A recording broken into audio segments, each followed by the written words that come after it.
Well, hello everybody and welcome to Lunch Break Live, real talk about obesity, food addiction, recovery, and what's really eating you. I am Carrie De La Cruz. Wasn't sure if I was live, but it's feeling pretty good right about now. I'm hoping to see those hearts and thumbs ups go flying by, but if I don't see them, there's my mama. Alrighty, I know I'm telling you, talk about being gun shy. I just don't want to waste it for me alone in my office. I want to share it. If I got something to say, I don't want to have to say it twice, you know? So anyway, welcome. I'm so grateful that you guys are here. And I cannot say it enough how gratified and humbled and honored I am that you are willing to share your time with me whenever it is that you're spending it here, whether you're able to join me live and interact, which I love, or whether you're watching me on demand, watching me from my YouTube channel, someone shared it with you and you're just meeting me.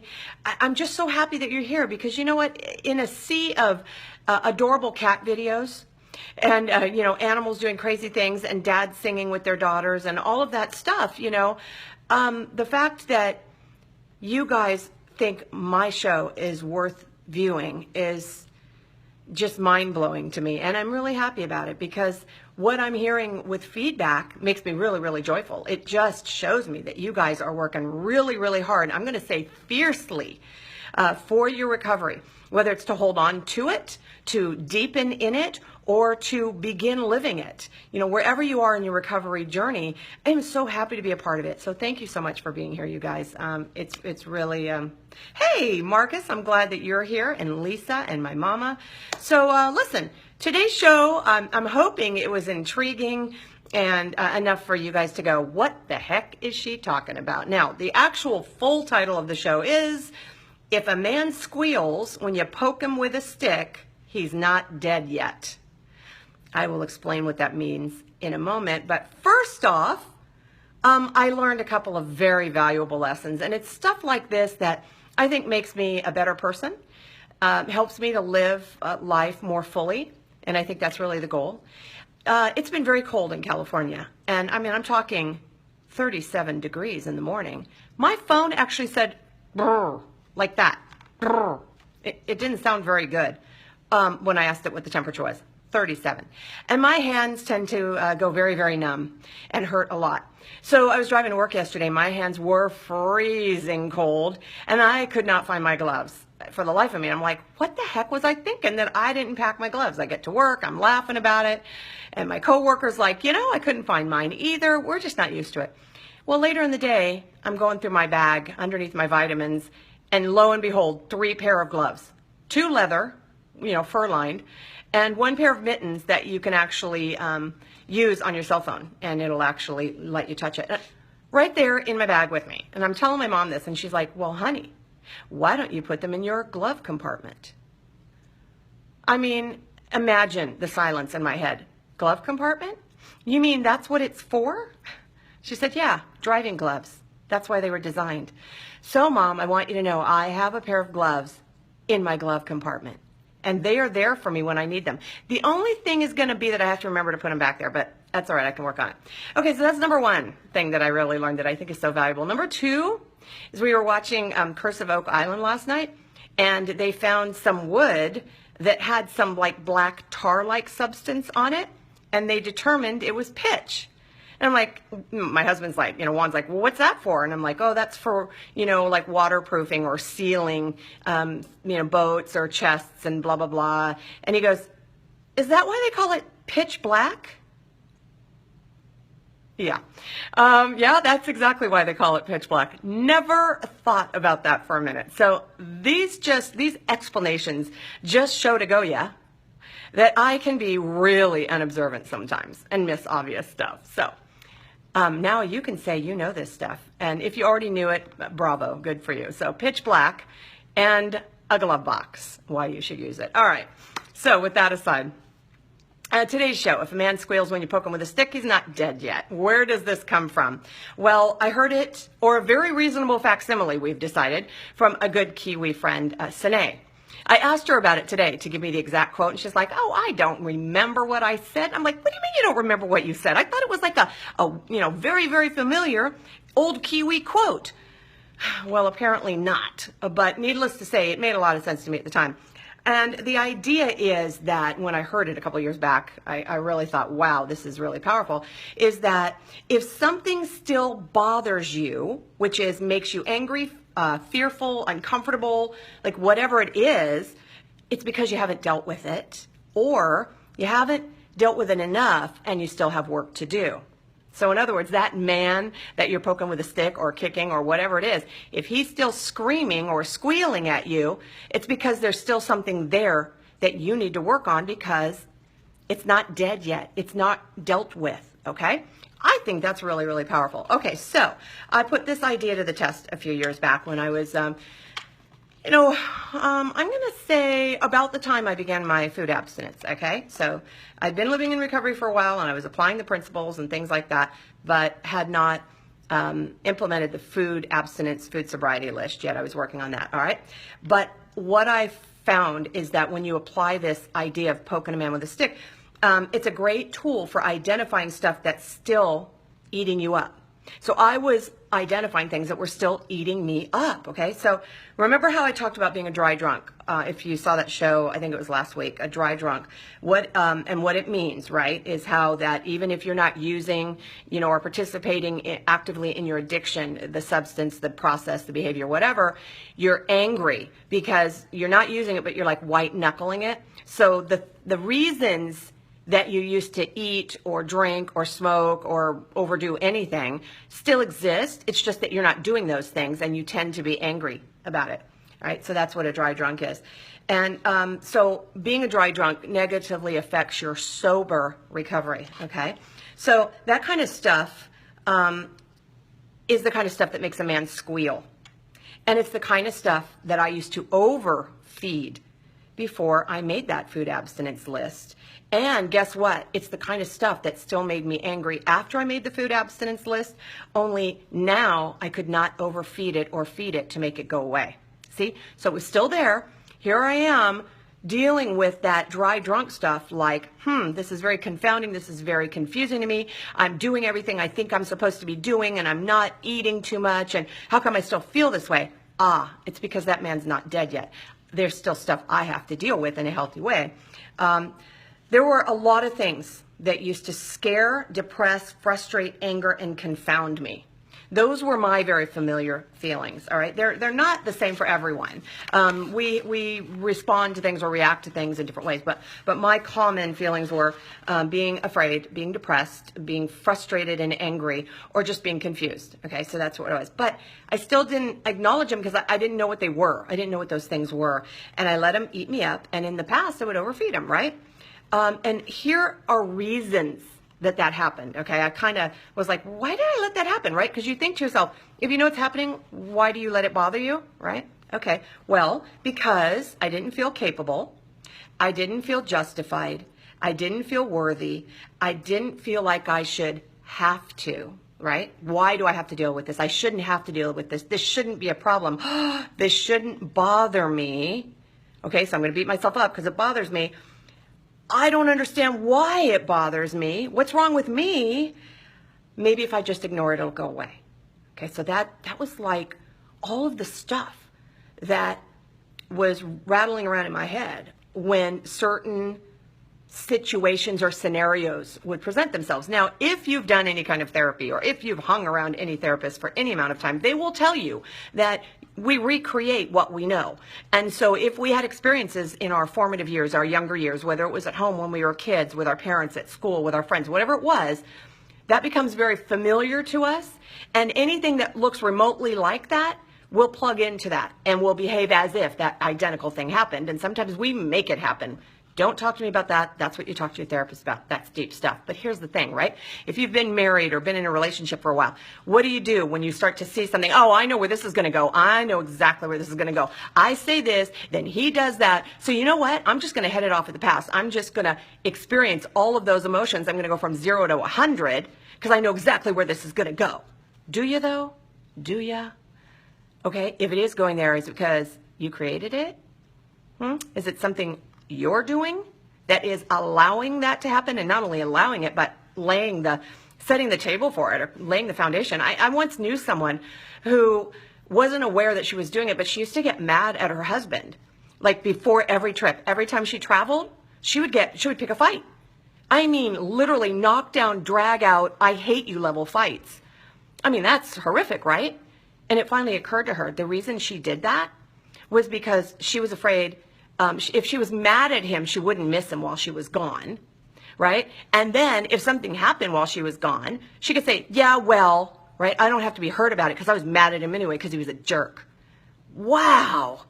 That's crazy sounding, right? But that's the kind of stuff we do. We create this stuff. Well, I guarantee you that man squealed with a stick when she poked it, okay? So all I knew was I just wanted it to go away, but I really wasn't able to get my arms around the hows or the whys or the wherefores or whatever. And you know what? Mean girls figured prominently in my life. Mean girls. Whether it was bossy bosses or people online, when I first started doing this online, mean girls. Ugh, mean girls. Or way back, high school, junior high, elementary, mean girls. I was always wounded and hurt, and they were always hurting my feelings, and they were just mean, and they were always ganging up on me, all right? Okay, saying stuff about me, gossiping about me, all that stuff. Big issue for me. Really big issue for a long time in my life. I was always hurt. Here's another one, okay? Fearing something would happen to me without knowing why it was happening. Okay, I got to explain. Once I was on to this, by the way, I was like, oh my gosh, this is exactly what I'm doing. This is how I'm reacting. I'm almost like, whoa, I don't want to get hurt. But people are looking at me going, why would you think you would get hurt? I don't know. It just might happen. Okay, this comes from kindergarten. I went to like a religious school when I was in kindergarten, okay? Great education, but they had corporal punishment. And I was going to say capital, but no, it was corporal. And what would happen is, so there I am, I'm like 4.5. I started school at 4.5, 5. Okay, my brother went to the same school. When we would sit at the lunch benches, we were not allowed to talk, and we had to eat absolutely everything in our lunch. We were not allowed to throw food away. If we threw food away, or if we were caught talking at the lunch benches, we would get in trouble. I'm a rule follower. I guarantee you I ate everything in my lunch, and I never talked to anyone. And I remember one time I saw this boy that I was convinced was my older brother because he had glasses and he looked just like him to me. And that boy was talking at the lunch benches, and my brother got in trouble for it. Well, I have since learned it was my brother, and he got in trouble for it, and he deserved to get a spanking, but whatever. That's just the rules. But he broke them. Okay, here's the deal. We'd line up to go back after lunch to go into the classroom, and if we had done something wrong, we would get a spanking. We would get paddled. So every time I'm standing in line going, when is it going to be my turn? When is it going to happen to me? Will I know before it happens? That's tragic, right?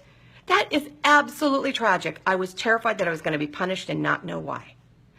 That fear, that squealing man on the floor, okay, informed so much of my life and so much of what I did.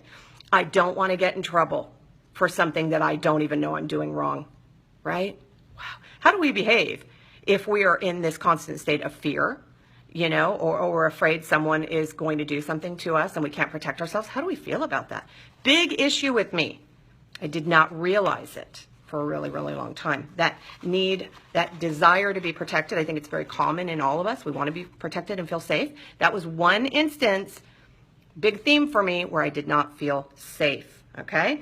I don't know. A lot of people are going, oh, that's so mean. Oh, that's so cruel. And, you know, whatever. And yeah, I mean, they don't do that anymore, but they did that then and they had a reason and it probably worked for a lot of people, but whatever. Didn't rule for me. It didn't work for me. So, anyway, another, man that would squeal when I would poke him is the "it's not fair" thing. And you guys have heard me talk about this before. And I didn't realize that's what it was, but it was like, I would struggle with this one all the time. It's like, it's not fair that that's happening. I don't have any control over that. Why is that happening if I'm a rule follower? Do you see? So there's a very familiar theme there. All right. I still struggle with this one, but I struggle a lot less because now I'm on to it and I recognize the feeling. I recognize, you know, what's going on and I go, okay, this is the "it's not fair" thing. Okay, what is the proof that it's not fair? You know what? So what if it's not? Does it really matter? I mean, how does this affect me really? You know, all that kind of stuff. I talk myself through it. So he has a lot less power over me, that man. Okay, it doesn't scare me so much anymore because I call it out. I call it out for what it is. I call it by name. All right, you know, so what if it's not fair? Now what? Kind of thing. All right, another one. They should have fought for me. They should have stood up for me and protected me. That's a biggie for me, right? And I'm on to it now. I would say in the last year, I figured this one out, that what has happened is, in my past, I was a victim all the time. I wanted people to fight for me. I wanted people to defend me because I didn't believe I could do it myself, but also because that translated to love. If someone loved me enough to protect me or defend me, that made me feel good. So that was the way I tried to manipulate love and experience love, was to, sometimes unknowingly or unconsciously, subconsciously putting myself into harmful situations so someone could save me and I would feel loved. Crazy, I know, but it's true. So anyway, there's that. And then there's just scenarios. There's just situations that happen. For a long time, I didn't defend myself because I was terrified. I was afraid. I didn't think I was worth it, right? The value thing, the I'm not capable thing, the I'm afraid thing. What if I say something wrong? What if I get in trouble? What if I can't defend myself? What if? Okay. Finally, in the last 9 years, I have learned to stand up for myself. And a lot of that foundational stuff that I built upon is that, look, I've got to stop worrying about what other people think because I can't control that anyway, and I don't really know what they're thinking. So I need to stand up for myself and defend myself because I am perfectly capable of doing that. That needs to happen, and I need to stop waiting around for someone else to defend me, to prove to me that they love me or that I'm worthy of defense. Right? Okay, again, I still, every once in a while this still rears its ugly head, but now I'm aware of it. I'm aware when this theme is popping up, and I defend myself a lot. Now, when you defend yourself, it doesn't mean that you're not going to get scraped up, or you're not going to get bruised, or you're not going to get hurt. But hopefully you're going to learn. I've learned a lot. I've learned that I don't have to fight every battle, right? But boy, in the past I fought no battles. Okay, so it's a balance that we learn. All right, so that's another man that used to squeal when I poked him with a stick, but I didn't really know what that man was, okay? Let's see here. And again, I bring this back, all of these themes. These were the things that ate me up. These were the things I overfed when I was active in my obesity. And these were the things I wanted to feed and didn't recognize when I finally chose sober, abstinent recovery for food, all right? Let's see here. Each time I fight my battles now, or speak up, or stand up, or defend myself, I remind myself that I am strong and I'm capable. And while it's nice for people to defend me, it is not necessary. So that is how I talk to myself about it. And when it is that someone does defend me, or take my side, or stand up for me, or validate what it is that I'm doing, I acknowledge it and recognize it and say, that feels really good. But I don't need it in order to feel worthy or feel capable, okay? Stuff I still struggle with. Don't make me pull this car over. Okay, you guys might have heard me talk about this before. When I was growing up, my brother and I would be fighting a lot, and we'd be driving, and my dad would be driving along, and it would just irritate him, and he'd be like, be quiet, stop fighting, stop touching your brother, stop touching your sister, stop it, and we never would. Well, usually it was my brother, it wasn't me. Remember, I'm the rule follower. He always broke all the rules. Let's just get that straight right now. So there we were fighting in the car, and of course, mom and dad are in the front, and my dad would say, don't make me pull this car over. Dun, dun, dun. Why? What was going to happen if he pulled the car over? Number one, I was going to be mortified and embarrassed because everybody driving by would see that the car was pulled over, and they would know I was getting in trouble. Would they really, though? That was what I concluded. They're going to know I'm getting in trouble, and they're going to think less of me. And oh my gosh, oh my gosh, oh my gosh. Okay, that's number one. Number two, I'm probably going to get spanked. Okay? So don't make me pull this car over. Oh my gosh, what do I have to do to stop you from pulling the car over? Well, I'm going to have to control everyone and everything.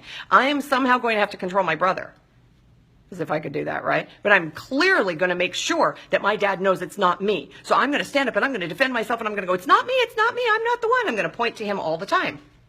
I don't want you to pull the car over. I got this. I can handle it. You don't have to pull the car over. You know how that looks in real life? Let's say I'm at work and I'm working on a situation. I'm like, okay, I've tried to call this guy. He's not answering his phone. I've tried to email him. I've sent him text messages, not responding to me. And the boss says, should I call him? Now I get mad. I used to get scared. What? Okay, I get it. So you're calling him is going to make a difference. How? Okay, but in the past, anything but that. No. I'll just call him again. I'll just deal with it because I don't want you to think I'm not capable of doing my job. I don't want you to have to pull this car over. Do you see that? What I'm learning to do is to say, okay, if you think that'd help. See, I'm not less if he has to call somebody that I tried to call and couldn't reach.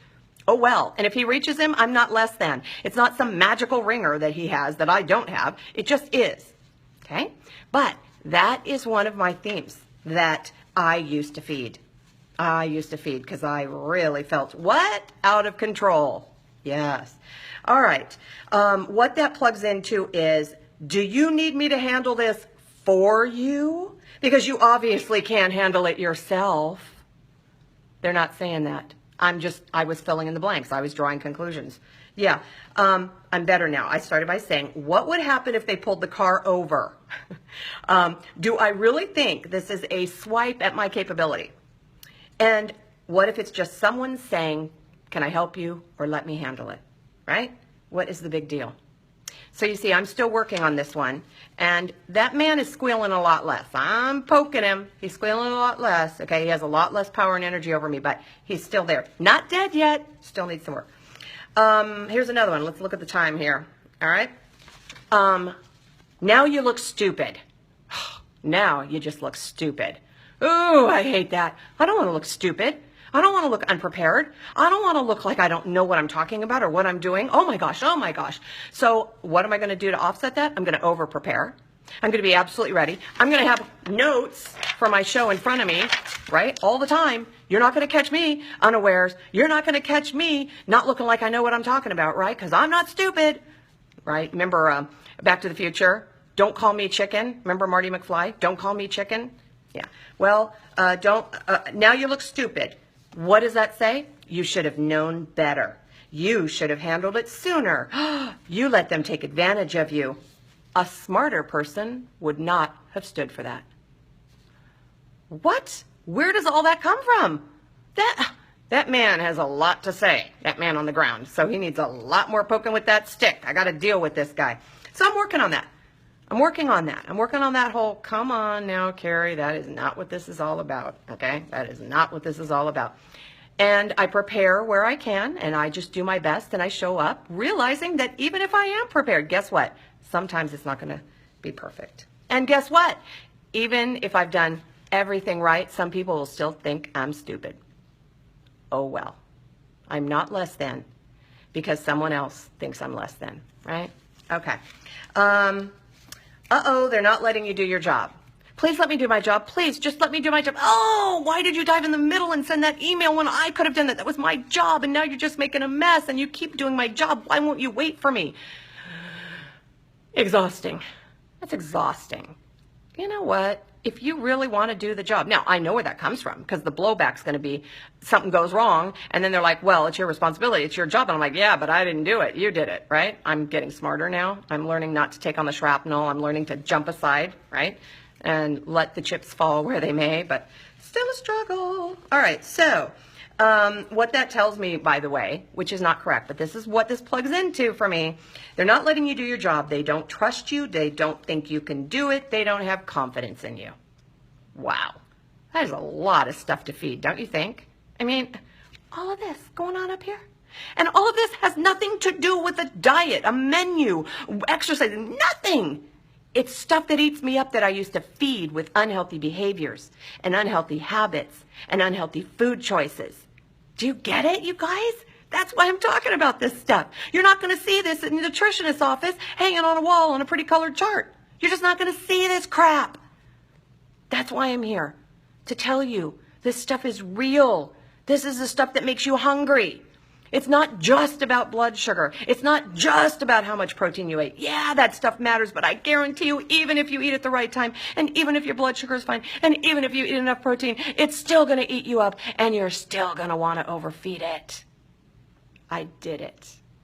I did it. That's why I'm telling you. So, here's what you need to know as I close out the show. When the man is dead, he does not have power over me anymore. I feel peaceful silence. I feel content. I feel courageous. And I don't have angst or anxiety. I feel okay about it. I'm able to go, okay, moving on. You know, there's still some stuff that comes up from time to time. But I do notice that once I become aware of it and begin to address it, it diminishes over time. And each time it rears its ugly head. I'm better prepared, better, I feel more capable of, and I'm stronger at facing it down and saying, all right, I know what you are. I know what you are, this monster in my closet. I know what you are. Come out into the light. Let's go. Let's go at it, because I'm going to win. And that's what this is all about. I want you guys to win. All right. Let me take a gander, if you don't mind. It's pretty late, but I want to just take a gander at what you guys are saying, because it looks like you guys are really, really talking a lot. So let me see. Okay. Hi, Mom and Marcus. So happy you're here. Praying for you with the heart, the bypass, the surgery, everything that's going on. Remain calm. Remain calm. Do not tax your heart by beating yourself up. Okay? Do the work. Forgive yourself. Have compassion for yourself. I think it'll go a long way. All right. Let's see here. Scrolling. Hey, Paul Wanamaker. Don't know if you're still here. He was my neighbor when I was growing up. Let's see here. JC, I see you here. And Jessica de la Cerda. Hey, I totally love that exercise thing, the non-squat squats thing that you put on your wall. Oh my gosh, I can't squat because my knees blow out. So love that. I'm going to try that. Okay. Let's see here. Scrolling through. It's early morning where you are, JC, over there. Are you in Korea? I think you are. You like my broadcasting. Oh, thank you so much. All right. Melissa, so glad you're here. I love the work you're doing, lady. You are fierce, too. I love that. Fierce, courageous, brave, bold, love it all. And Jessica, a couple. Sine, my friend. Ooh, I just clicked something, and you know what? I could see who the live viewers are. Apparently, there's only 4 of you, but that's okay. I'm really glad you're here. All right, eye-opening stuff. All right, then. And Ray Morrison, you joined. So, listen. Oh, okay. Wow. All right. Well, it just jumped, and there's like a lot of comments. And okay, let me try one. Let's see. Kathy, hi. I was supposed to come out and talk to your group, but I didn't. And I would love to say it's because you didn't call me, but I suppose I could have called you too, right? So I guess that's, owning my crap, right?